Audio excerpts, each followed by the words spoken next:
Welcome to the latest episode of Japan's Top Business Interviews. I'm Greg Story, your host today. I'm the president of Carnegie Japan, and my special guest is an old client and friend of mine, Andrew Hankinson, who is the president in Japan of Zwilling J.A. Henckels. Welcome, Andrew. Thank you very much. You got the name perfect. Most people always mess that up, but you did perfect. Well, thank you very much for that. And, I've listened to your podcast, and I recommend everyone to listen to Now and Zen. It's a great podcast. Thank you. It's a little bit different. There's some way only look at leadership, but yours is a bit more broad. And so I recommend people, if you're interested in Japan, certainly have a listen to Andrew's podcast. I consider it excellent. I'm a fan. Thank you. I listen to all the episodes. And so in yours, you're talking to business people. It's a general discussion. We're talking about leadership. But in your podcast, I've listened to you talk about yourself at different times, about the work you've had in Japan. You've had a very unique and interesting career in Japan. So can you just get us to how are you here today in this current job? How did you get to this point? Tell us your Japan story. You got it. Thank you very much, Greg. Thank you also for mentioning about my podcast. But compared to you, my friend, I am only swimming in your wake. You are the innovator and you are the pioneer when it comes to podcasting. So anyway, you're an inspiration for me as well. But thank you for the props. Getting to my story, my Japan story, nearly it's all my life. I grew up with many relatives that lived in Japan. So as a child, I had an influence from Japan, whether it be stories or photos or omiyage, presents or whatever it was. So how is that? I mean, most people don't grow up with a family who have a connection with Japan. Was it through the military? Was it through missionary work, business? Why were they involved with Japan? I had a couple uncles that were interested in Japan. They came to Japan to study, one in Kyoto and another one in Niigata and another one, actually three uncles that lived in Japan, and just through their influence. And That's amazing. It was just a happenstance. It's almost like it's destiny. Yeah, really. So yeah, I wish I had a more concrete story, but my family just kind of fell into it. And where like are you that. from in the States? I am from Seattle. Seattle. So you went to school there, or what I did. happened? Yeah. I did indeed. However, before I went to school in Seattle, I first came to Japan when I was 16 years old as one of those kind of summer exchange programs. Right. And like I said, I grew up hearing stories about Japan, having some Japan influence. And so I thought, when I was 16, maybe I will go to Japan for the summer. I had an opportunity, and I did. And so that really lit the fire, and I decided, hey, I really like Japan. I like the language. I like the culture, all that stuff. And so I started studying Japanese in high school.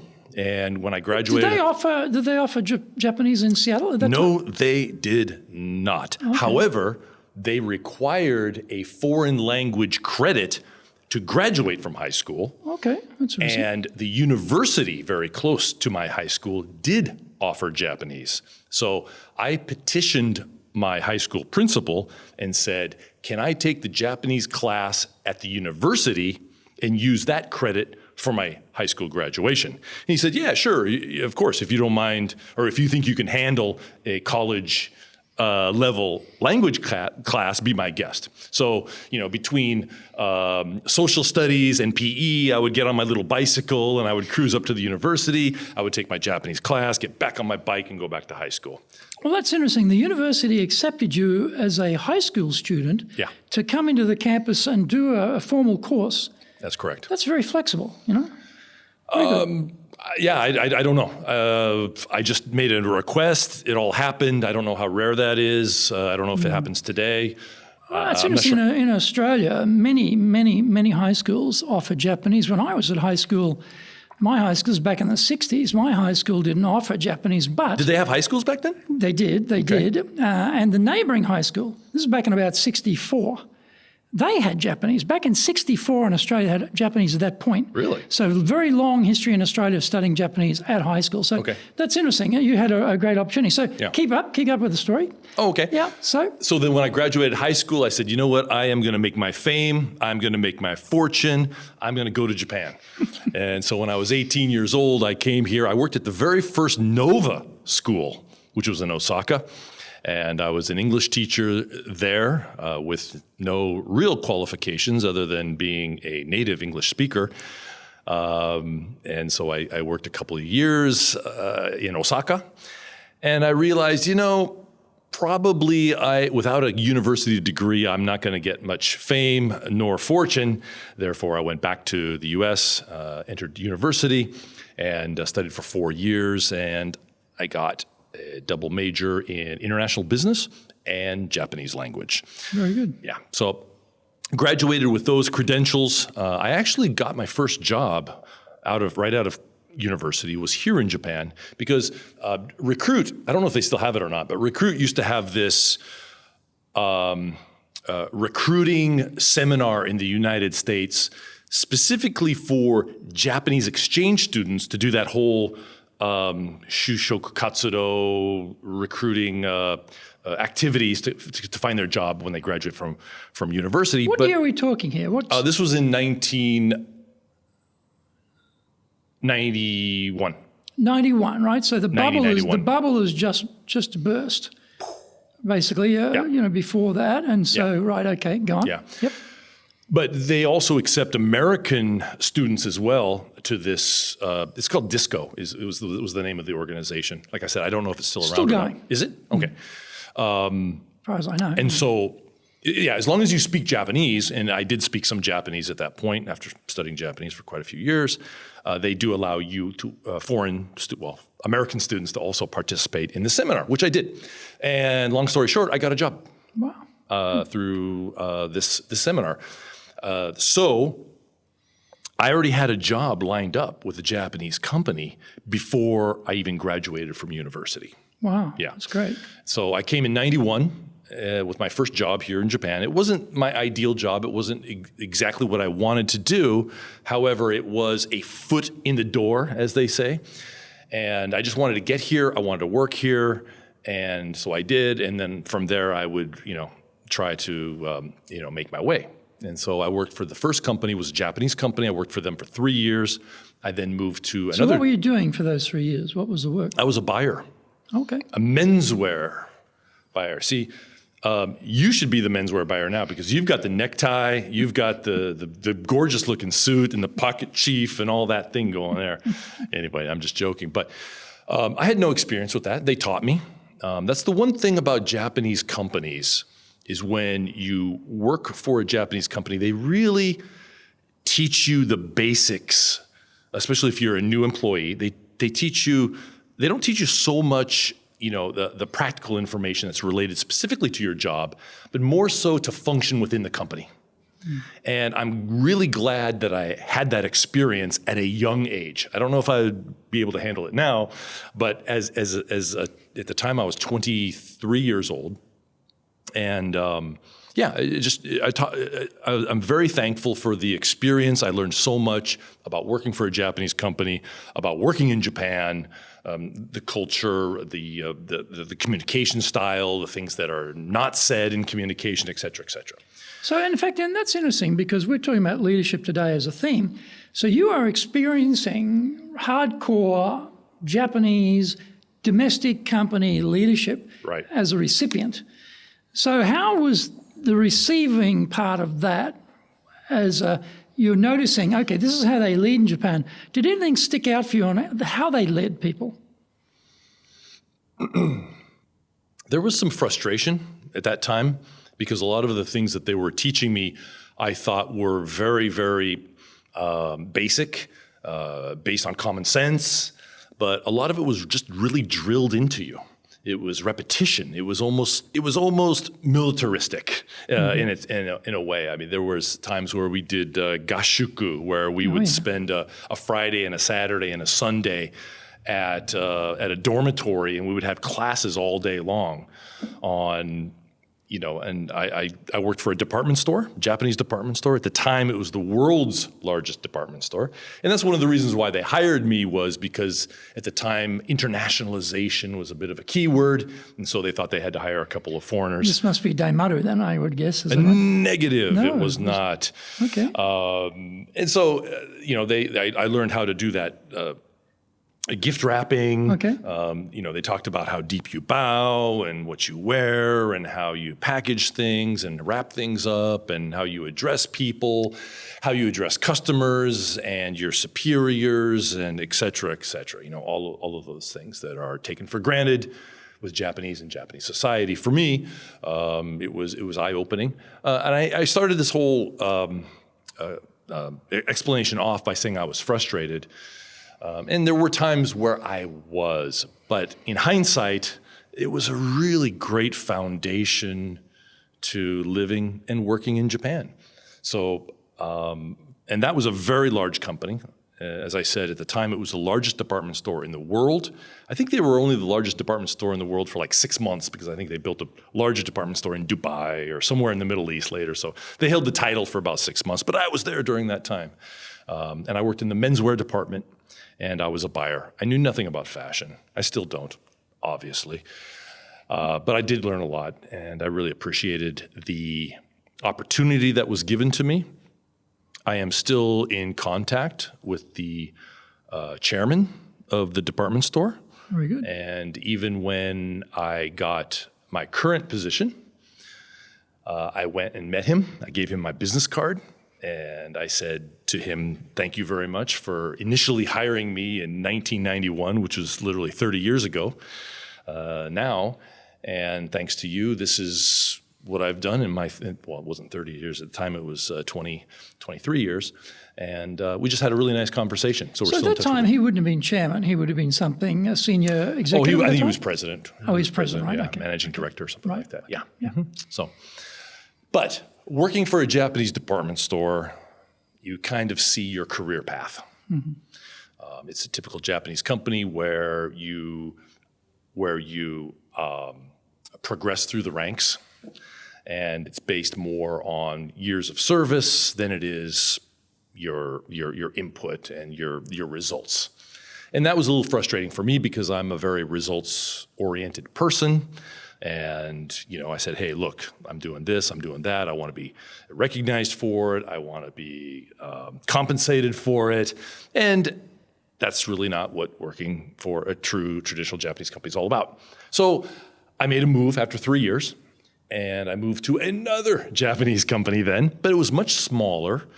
It was a very exciting company, and it was a little bit more in the industry that I was really interested in, which was the travel industry. And it was a travel publishing company. And my job was, and this is before the internet, so my job was to go around the world and sell promotions and advertising space and exposure in our Japanese language publications for travel agents. And so that was my main job. It was a great job, had a lot of fun. And it was a small company. I was the first foreigner hired at the department store. And then I was the first foreigner hired in the second Japanese company, which was a little bit smaller. And it was quite interesting because I've heard a lot of kind of horror stories, I should say, about some foreigners that have worked in Japanese companies. I've interviewed a couple guys on my podcast about that. But for me, they hired me, and for the most part, they were like, well, what do you want to do? So this is interesting. You've got the very established, very large Japanese corporation, a lot of procedures, very well organized, lots of drilling, everything taken care of. Now you're working for a much smaller company. What was the leadership contrast for the smaller company and how they led you compared to the larger company? Great question, and exactly what you just said. With the larger Japanese companies, there was so much formality. We started every morning with a chode. It was extremely strict on that. Every morning you have to, clock in or put your hanko on, and just all the procedures. It was a bit officious, I would say, but that's the way they do it. And it is what it is. And I dealt with it, and it didn't hurt me. It was, it wasn't painful, but it was, coming from an extremely individualistic society such as the United States to a very group-oriented, group-think society like Japan, and be in that work environment was, regardless of the fact that I already spoke Japanese, I'd lived in Japan earlier, I understood it. It got a bit tedious at times, but like I said, I was young, and so I was able to handle it. Getting back to your question, so the second company was a lot smaller. I think we only had about 25, 30 employees. I was the first person, or I was the first foreigner hired there. And like I said, they said, we like the influence, we like the ideas, we like the potential innovation that maybe a foreigner brings to the workplace. So welcome to the company. What do you want to do? And so they were very flexible and they were very open. And sure, there was a lot of rules there too that were, and we'll get into that probably later when it comes to rules in the work environment. But I found that it was, I had a great time, had a lot of flexibility, and it still to this day was one of the most enjoyable work experiences I ever had. So were they very comfortable with you failing? For example, Japan's a defect zero culture and no mistake culture. And yet innovation is failing and learning from failure. Do they accept things that you tried that failed? Well, it's kind of hard to answer. I don't want to say, hey, I didn't fail, but sure, I'm sure there must have been some failures. But like I said, they really didn't know how to deal with me. And I'll get into this later, but I had a couple early quick wins. And I initiated a couple things that were new that I thought of, which is exactly why they hired me. And luckily, I was successful with those. So everything that I did after that, they were much more open-minded to, and they were much more relaxed to, whether I didn't completely accomplish my targets or not. Maybe I got close enough. But that's kind of the way Japanese business is. There's really not 100% accountability for everything in Japanese companies. And in this environment, even if I did fail, I wasn't held, too responsible for those things. But I think it really helped that I had a couple quick wins to begin with. And that got the momentum going, got the trust going, which helped. Yeah. And so what happens next? Oh, what happens next? Well, I had a couple other stops along the way. However, I think the point that I'd like to make is I've been working in Japan for 30 years. My whole professional career has been in Japan, and I am at the position where I am now because it was a strategic decision that I made that, I'm not a big job hopper, but I've had about 6 jobs since I've been in Japan for these 30 years. But each career move that I made sure that it was a step up in terms of knowledge, experience, and title. And that always helped me along the way to get to the next position, and so forth. So that was very strategic. So I had a title of country manager for a I won't say very small, but a much smaller company than my current company before I had this job. However, if I had not had that title of country manager, I probably wouldn't have even been considered for the interview for this job. So let's talk about that. You've gone from working in companies, now you're a country manager, and presumably this is your first time as the boss? Right. So, okay, let's talk about that a little bit. So you've gone from being an employee, now you're responsible for other people. How many people are you looking after? My first role was, like I said, it was a very small company. I think it was only 7 people. Right, okay. So what did you find managing 7 people? Because 7 people, it sounds like 7 people, but if you have problems in a small company, they are absolutely amplified and magnified way out of proportion to what you might imagine. So you can't have a problem in a small company. It becomes poisonous, toxic in the atmosphere. Yeah. So it's not that easy. So what things did you find were difficult, or what things did you find were challenging as a leader for the first time in running that Japanese company? In this company, because it was a small company, sure, I was the country manager. I didn't start off as the country manager. It was kind of attrition. So this company was an American company. It was then acquired by another American company. And the previous president was let go, and then they moved on, and then somebody else came in. So I was kind of like the sales director when I first started at that position. And through attrition, I worked for them for about 10 years. And so through attrition, I kind of became the de facto country manager. What was the business? What was it? What was the industry you're in? It was office products. Okay. It was an office products company. It's the world's largest office products company, actually. It's based out of Europe. And they have tons of small brands that you've probably heard of. In Japan, we were extremely small because the stationery market in Japan is huge, or it's dominated by Japanese manufacturers. So we were really kind of the small guy, and we were scraping and trying to get shelf space and promotional space, et cetera. So, but that actually taught me a lot as being, the small fish, and trying to, the David and Goliath story. Now we're a little bit more of the Goliath in my industry. And so sometimes my salespeople will discount or poo-poo some of the competition and say, oh, they're not. But hey, I've been there. So I know what their passion is. I know what their fire is. I know they're coming after us. How hungry they are. How hungry they are. But to get back to your question, because I started off as kind of the sales director, and through attrition, by default, I kind of became the country manager. I was doing a few things other than managing the office. I was still doing sales. I was still helping out with marketing. We were only 7 people. So I believe that leading through example was a good key lesson there. That's what I did. So I continued with the sales. I helped the 1-2 sales guys that we had. I still had my own accounts, but I was managing the business. So in that regards, it wasn't that difficult because I'd been with the company for a long time and I knew everything about the business, and I was still contributing to the income of the business. So it wasn't that difficult or big of a challenge, I would say. When you've got 7 people like that and you've got your own clients, there's going to be a natural requirement from a time point of view to delegate a lot of accountability and responsibility to your team because you can't do everything.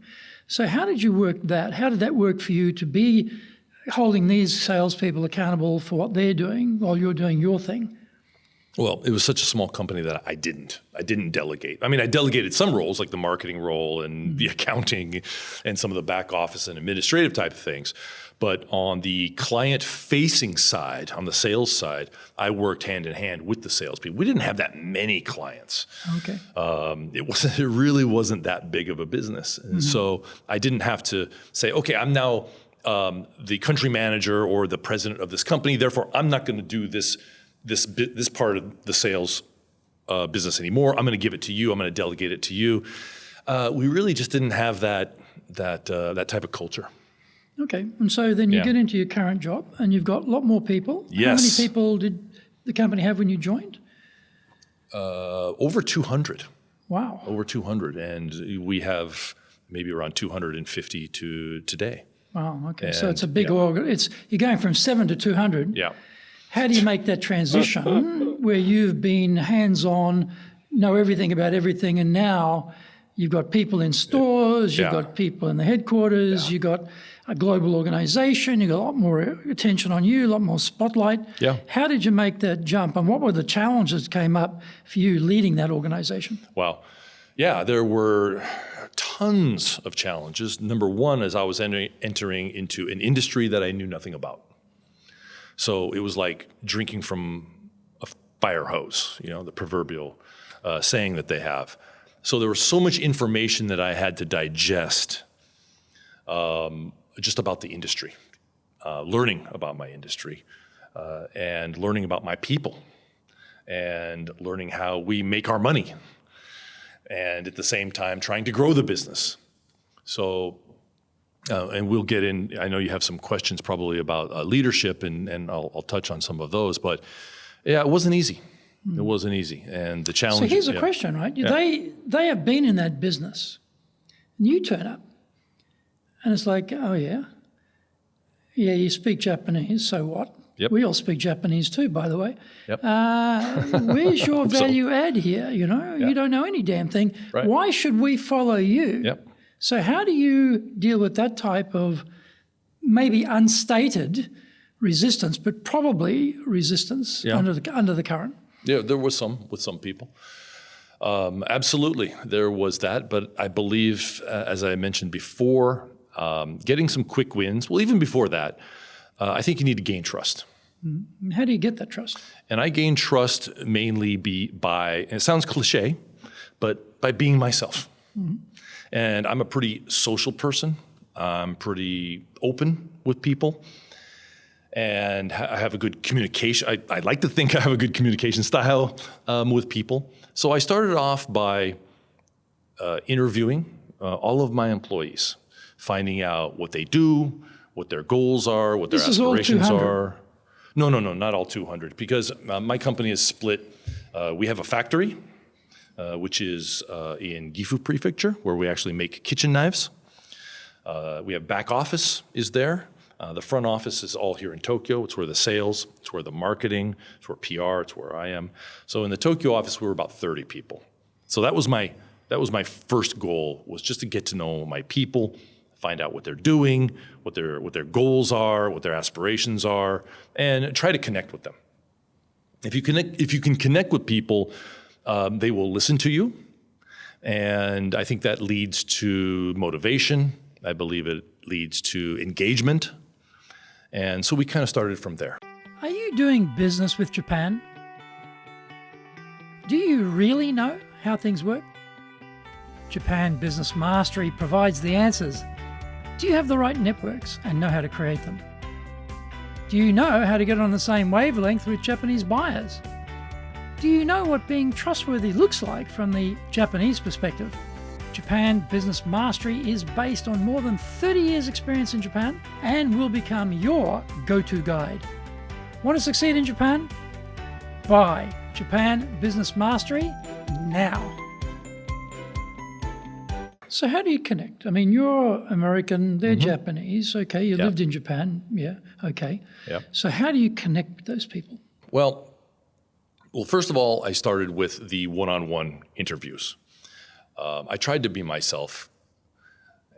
Part of the thing about being a foreign leader in Japan is that you're definitely going to make some mistakes.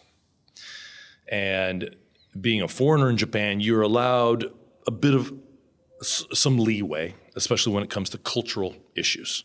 So you're offered a few mulligans, as we say.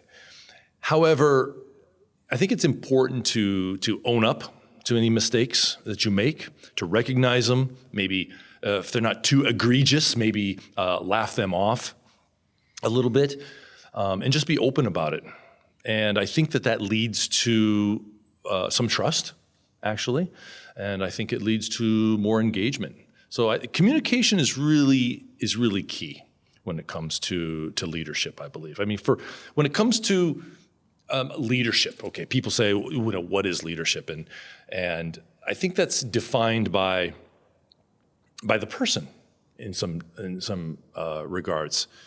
A lot of people say things like, leadership is being a motivator or having a lot of charisma or something like that for a good leader. But for me personally, I think leadership, it boils down to three things. Number one, first and foremost, you need to deliver results. It's performance. I mean, that's why you were hired. That's why I was hired, right? And sure, this motivation and the charisma part, that's part of it. But if you're just a motivator and you have charisma, but you're not delivering results, you're not a leader, you're just a cheerleader in my book. So let's look at that a little bit, because you are not in the store selling product. No. You are not in the factory making product. No. You are working through your team. So when you say you deliver results, you are delivering results through your people. So help me to understand that a little bit more. When you say I deliver results, what does that mean? Well, you're hired to continue the success. I mean, any leader in a way that's often, the analogy or simile, or I can never remember which one it is kind of like, the captain of the ship, right? Mm-hmm. You're sailing the ship. You're pointing it in the right direction, and you're making the decisions to help your people thrive and be successful. I believe that's also part of leadership. So basically you're talking about you're responsible for the direction and the strategy part of it, and if that's working correctly, then you're going to have success. Is that as I should understand it? Well, that's the macro view of it. So yes. On the micro view, however, you mentioned about my stores. I'd never worked in retail before. And at the time when I joined, we had 5 retail stores. We now have 38 retail stores throughout Japan.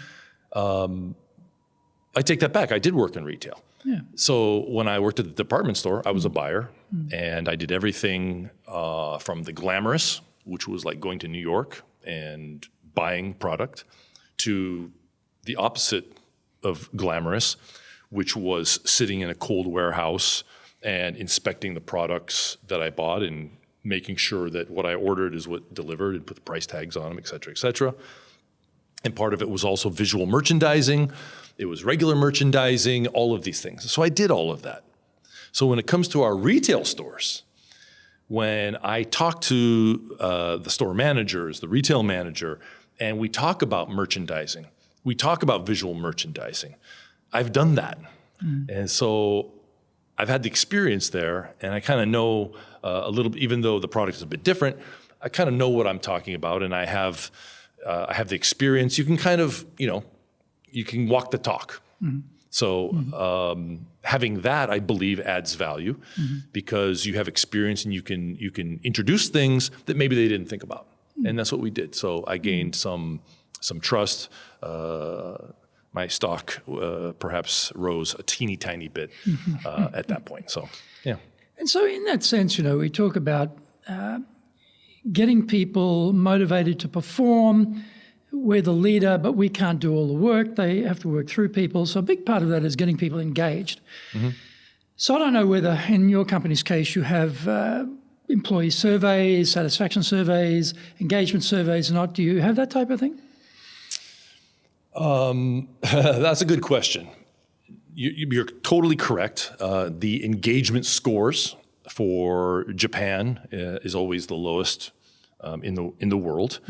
It's a very good question. We don't have like quantitative engagement scores. My engagement barometer is how engaged people are in my office. So it's kind of a feeling. However, if I could suggest, if you like to talk about engagement, you should definitely, for this podcast, I recommend that you talk with Rochelle Kopp, K-O-P-P. That's her specialty.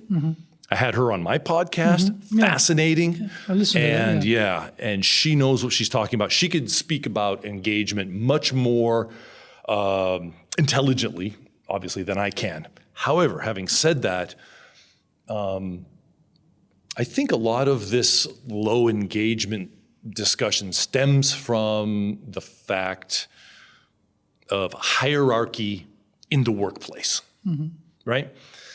Japanese are very talented, very creative, outstanding, but in the right environment. Therefore, artists, writers, designers, craftsmen, some of the most talented in the world, but they are in an environment where they need to be creative. The workplace, on the other hand, has a lot of rules. We talked earlier about that, right? So a lot of set rules, which leads to being risk adverse, right? So the way I lead is I understand this. And so I think it's very important that when you're introducing a new concept, some new innovation, some new ideas, is that you get a group consensus on things.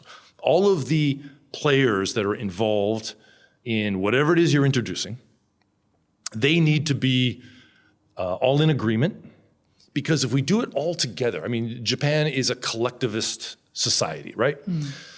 They say misery loves company, but in this case, it's like risk loves company.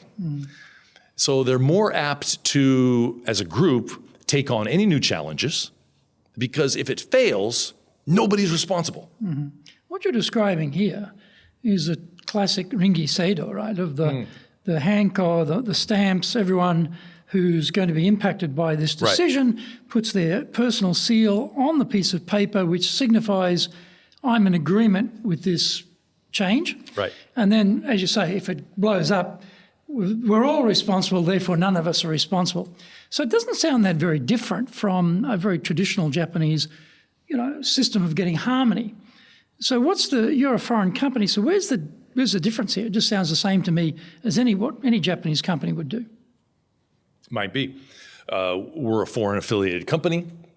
Therefore, I believe that a lot of my staff think that because we're a foreign company, that we will do things a little bit more, we won't take as many risks, or there won't be as many consequences for taking risks if you fail. And I try to what's the saying? I try to foster that environment because I am, a calculated risk taker. And, nothing ventured, nothing gained type mentality. So you yourself personally, I notice you personally are very innovative. The way your mind thinks is very innovative. So how do you foster that feeling in your team that, look, we are here to take risks, learn, grow, be creative? How do you foster that? As I mentioned, the group consensus is extremely important. I mean, I'm just like the next guy. I hate meetings for the sake of having meetings.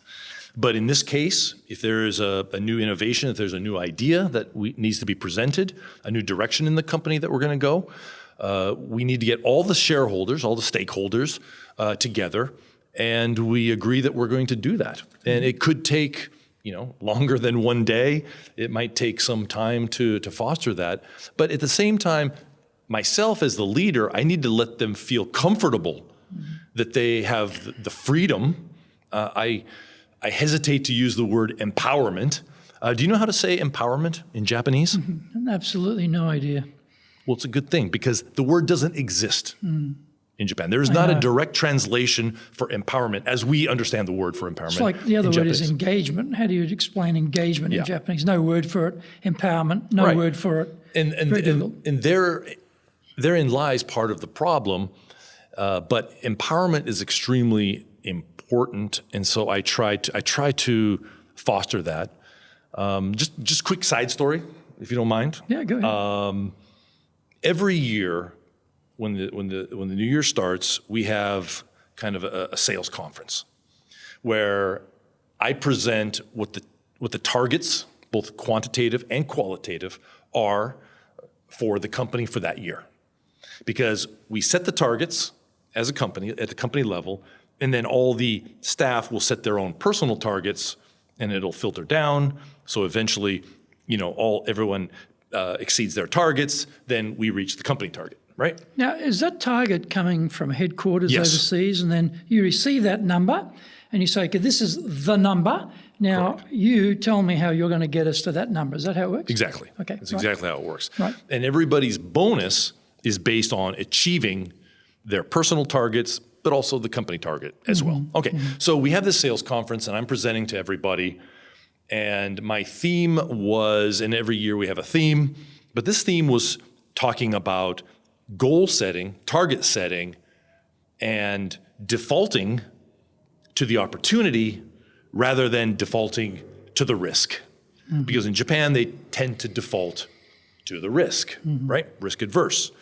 It goes back to all the things, ties back to all the things we were saying. So I'm giving this presentation, and I've got the slides, and I think it was like a branch in the road where the opportunity road went over to where the sun was shining, and then the other road for the risk went over to where it was raining and there were thunderbolts and stuff like that. So, and I was saying, hey, the opportunities are, we've got new channels, we've got new products, we've got new innovation, all this opportunity, right? The risk part of it is, the objection is going to be, oh, there's new buyers, we don't know them, they have too much inventory, we're too expensive, all the things why they can't reach their targets, right? So in my presentation, I said, look, when you set your targets this year, let's all default to the opportunity and not the risk. And I know what you're going to say. You're going to say, hey, here in Japan, we always default to the risk. We always, that's That's the way our society is, right? And in general, it is. However, I said to them, okay, so I know you guys are all thinking that I'm this American guy that's all optimistic and saying, hey, these are the opportunities, so do this.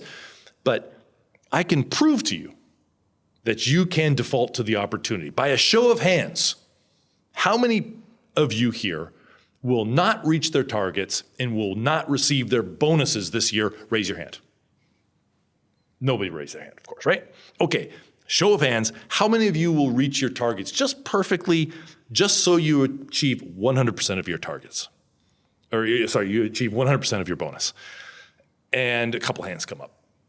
All right, how many of you will exceed your targets and you will reach the maximum amount of bonus that you can get? Raise your hands.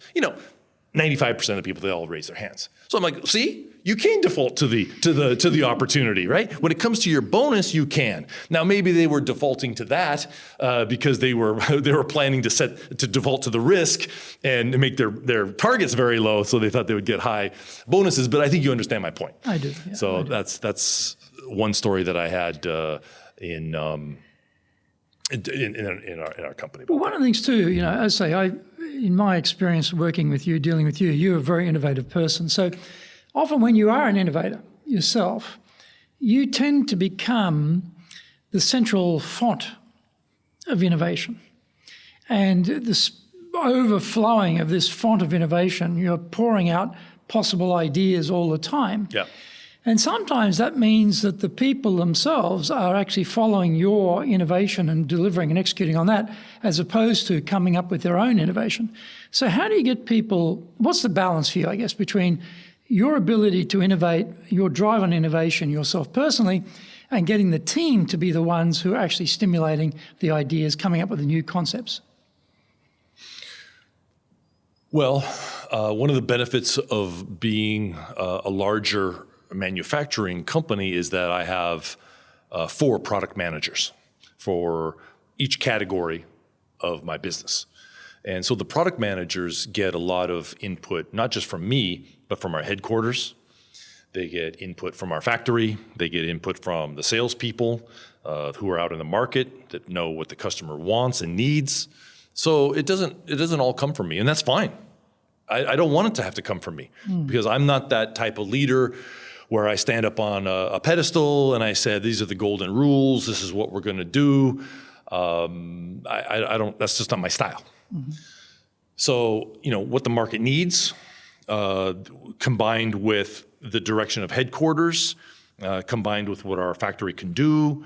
And of course, I have input as well, but I'm not the major cheerleader for that, right? I allow my staff to come up with the ideas, to come up with the direction, and I kind of help them along the way. So I guess in this case, delegation is, and that's one of the things that I did have to learn. So going from a company of 7 people to a company of over 200, yes, I definitely needed to learn how to delegate, that's for sure. And in this case, that's exactly what it is. And how do you have a delegation process you go through? How do you delegate?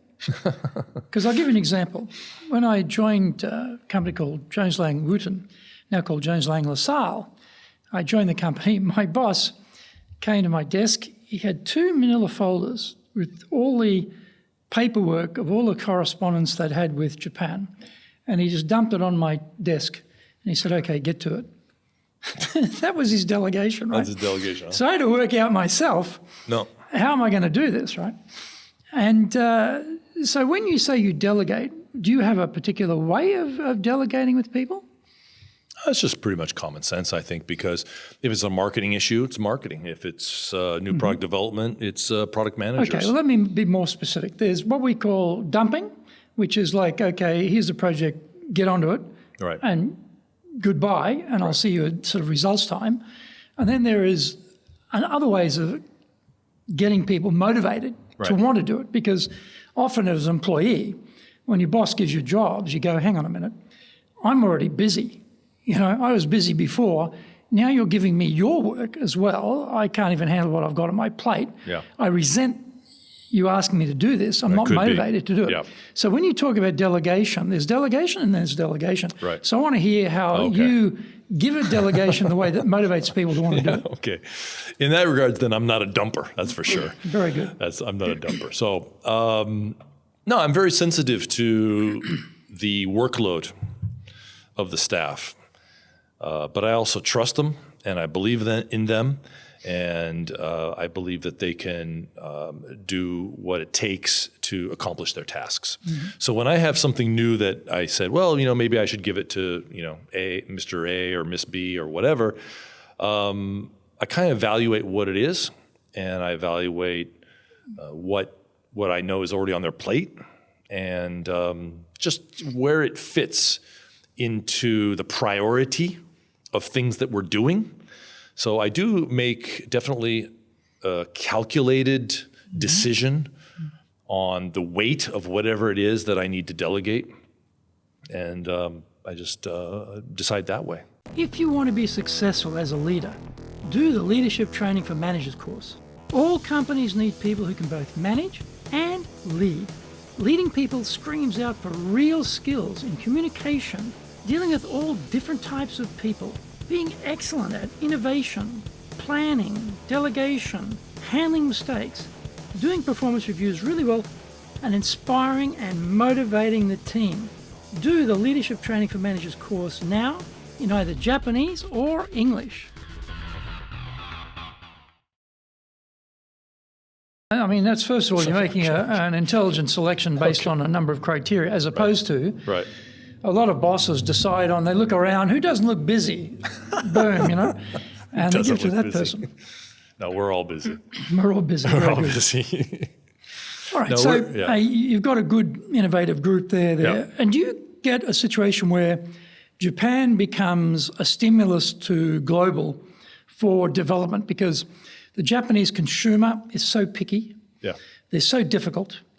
And, it's like if you can make it in Japan with the consumer, you can make it anywhere. And things that the Japanese want, really, we don't necessarily think of. For example, you grew up in Australia, you got a big house. The refrigerator's noisy. Doesn't matter. It's a big house. You don't hear it. But in Japan, you got a small apartment. You don't have any noise coming out of Japanese refrigerators. You have Japanese refrigerators with doors open from both sides because of tight space. Don't need that. One side is fine in Australia. It's a big, huge refrigerator as well. But the Japanese have come up with a silent refrigerator because of the confinement. So that is an example where we wouldn't necessarily develop that type of product in the West, but the Japanese develop it. Yeah. And then you can take that overseas. It becomes like a sales point or a differentiable advantage. Has your team in Japan been able to come up with any product tweaks or differences that have then gone and said, wow, global, yeah, we want to take that concept from Japan and drive that through all of our businesses around the world? Yeah. Well, we have a factory in Gifu that makes knives. So we're a German company, German cookware company, and we're most well known for kitchen knives, specifically German kitchen knives. However, because knives, there's a knife culture, a blade culture in Japan.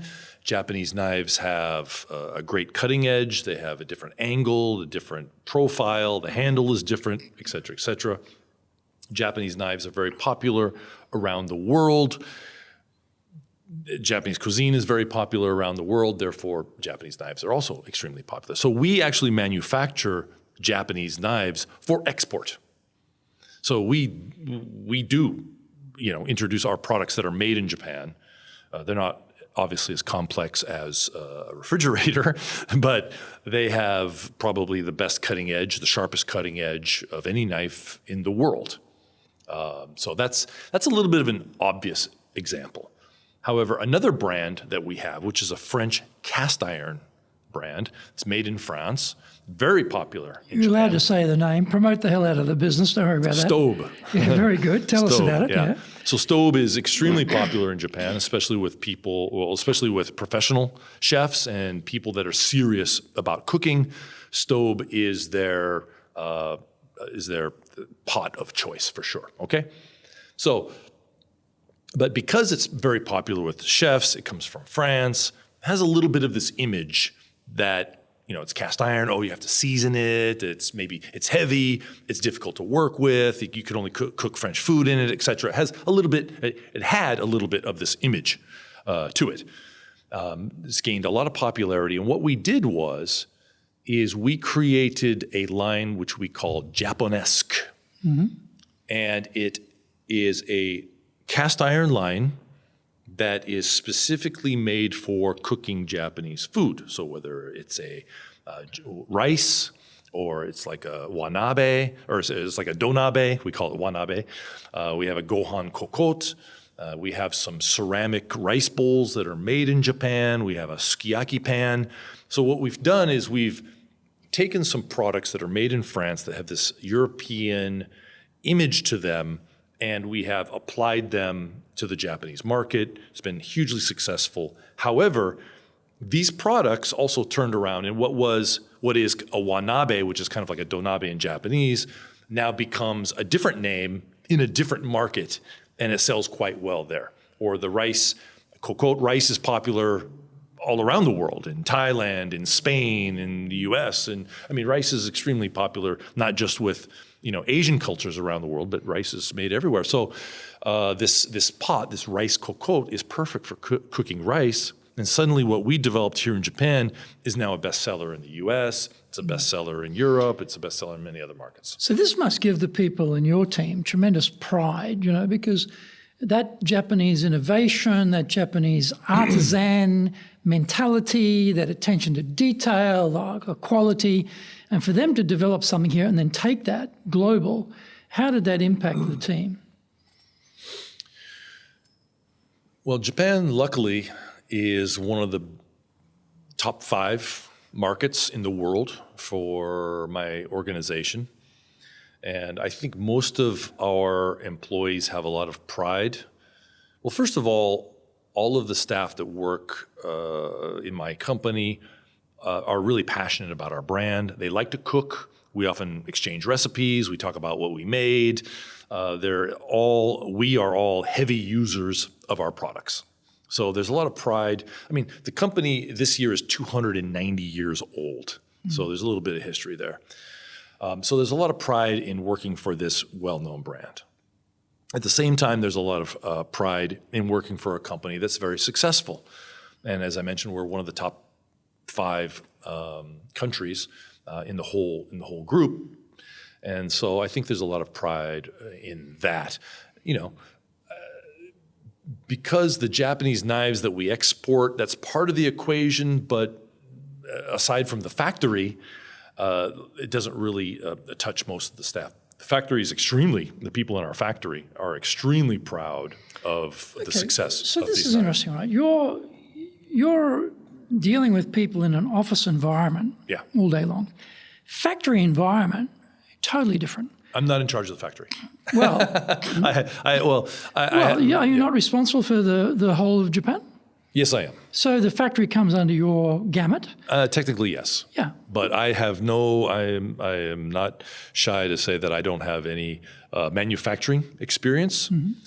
And that's really not my wheelhouse. And that's not, I come from a sales background, client-facing, strategy, marketing type of background. That's what I really love. So you've completely delegated the factory to the factory manager? Yeah. Yes, we have a managing director, a technical managing director, and so he manages that. Right, okay. So I am responsible for everything, for every knife, once it becomes in the package.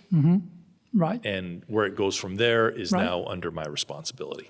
Okay, got it. All right. Okay, because, I experienced working with back office people for the first time when I worked around the National Australia Bank here.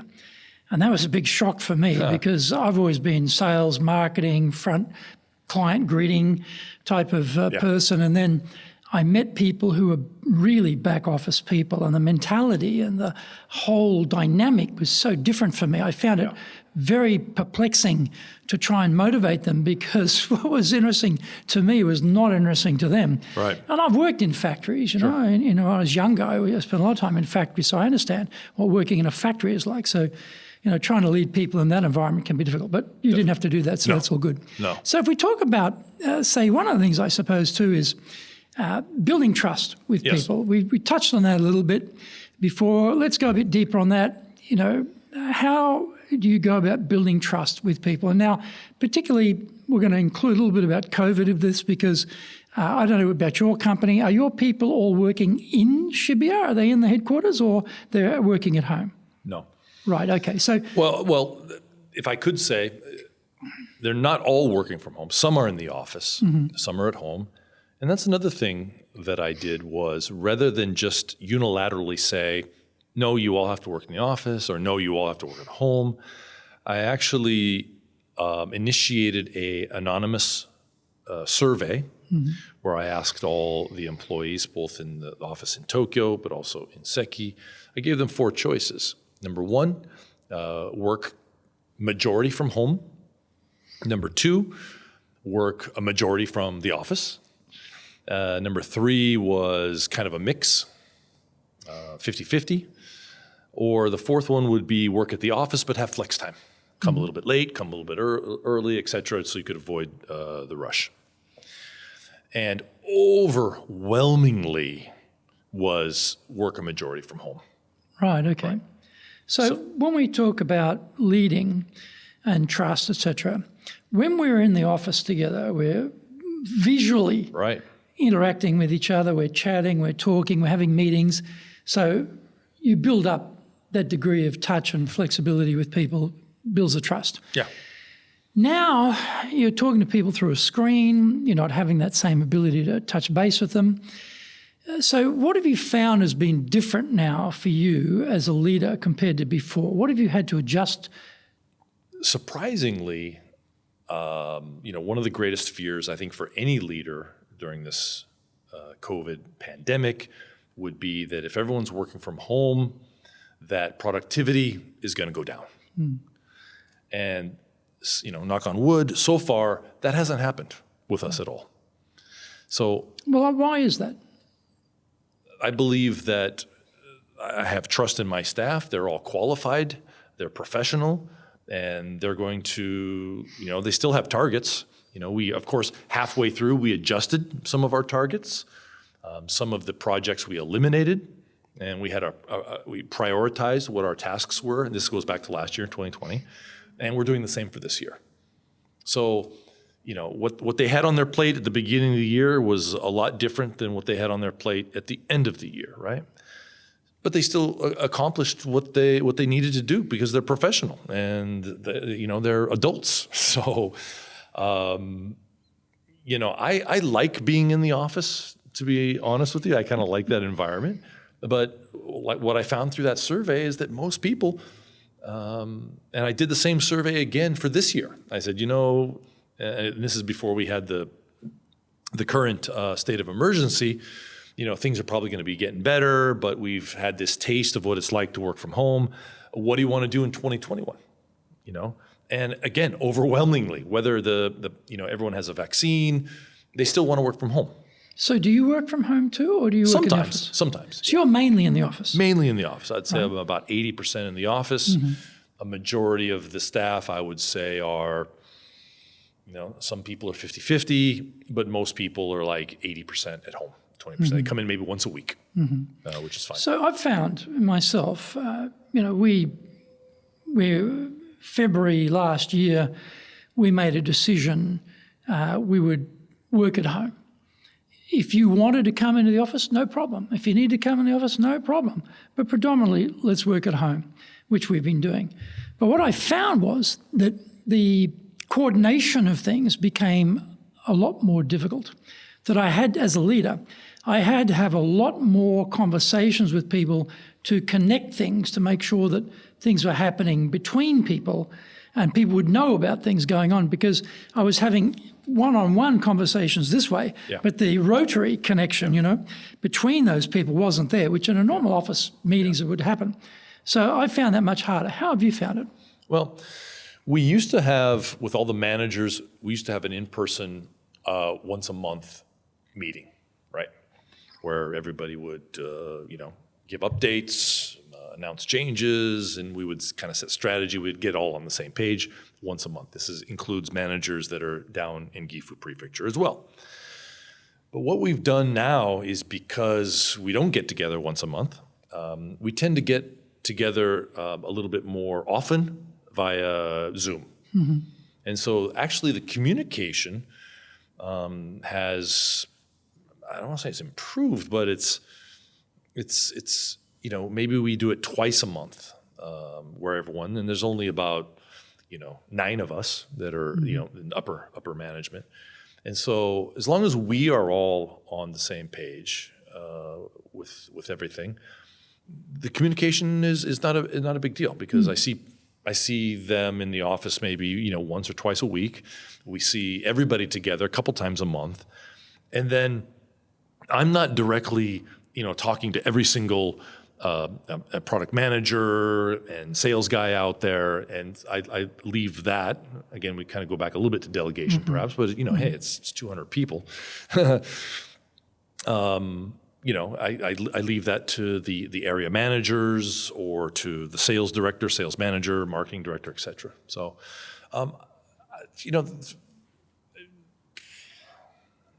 communication, I think, is always a very important thing, right? You can't have enough communication. But I'm not really frustrated by lack of communication, or lack of direction, or lack of results. And one of the big differences between maybe a Japanese company and a foreign affiliated company is that Japanese companies really value input. How much are you contributing to the meeting?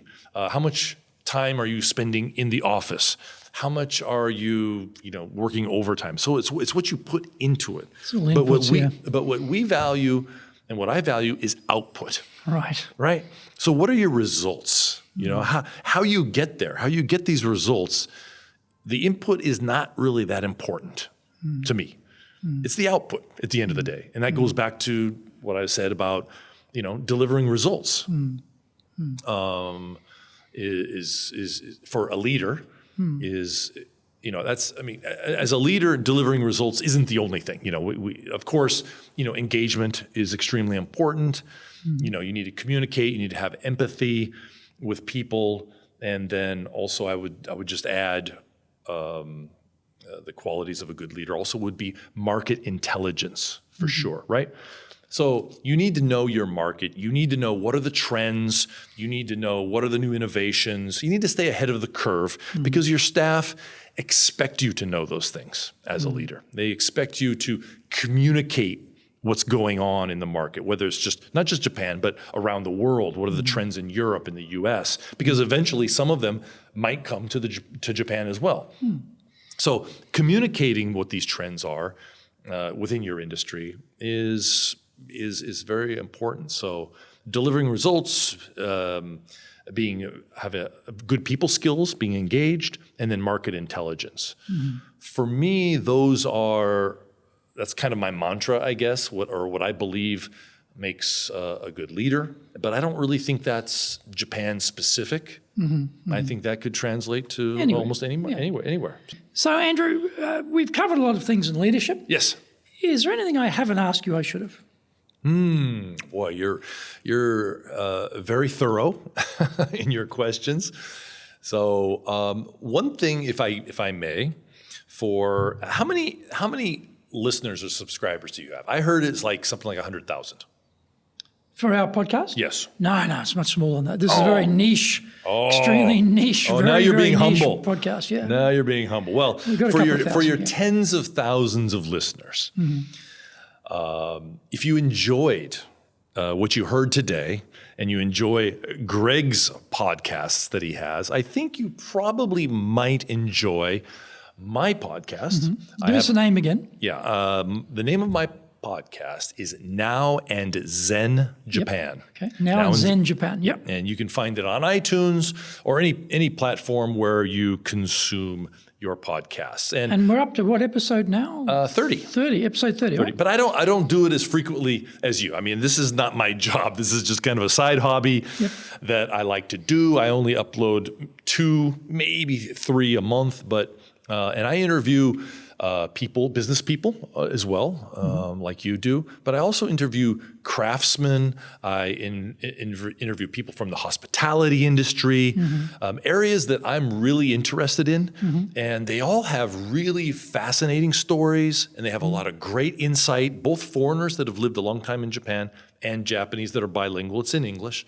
So if you like this podcast, you're also probably going to enjoy Now and Zen Japan. So check it out.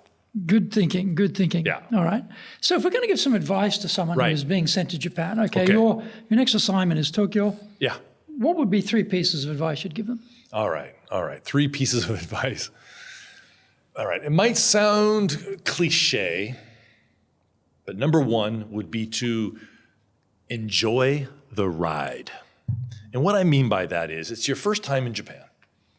So take day trips. Go to an onsen. Do some cultural things. Take a walk in a neighborhood. Try a new Japanese restaurant. And take these experiences back with you to the office and tell your staff about what you're doing. Because Japanese love it when foreigners are passionate or love their country.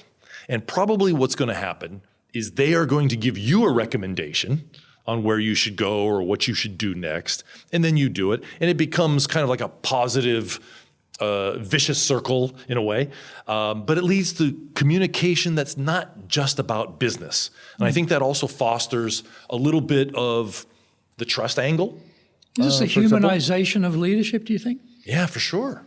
For sure. But it's also sharing, because you're sharing your experience. And if you really loved that temple that you went to, or this new restaurant that you went to, or how shocked you were about what happened at the onsen or whatever, if you tell these kind of anecdotal stories to some of your staff, they're going to love it. They love these stories. So so definitely. We connect with them on the human level through our cultural experience in Japan. Yep. Yeah, correct. And so I would phrase that as enjoy the ride. Right. Okay. Second thing would be that I mentioned earlier is get some quick wins early in the current business environment that you have. Okay, so maybe some people are coming to Japan because they have to turn it around, or it was underperforming and they're there to, fix things, perhaps. I mean, that happens quite often. But Japanese hate change.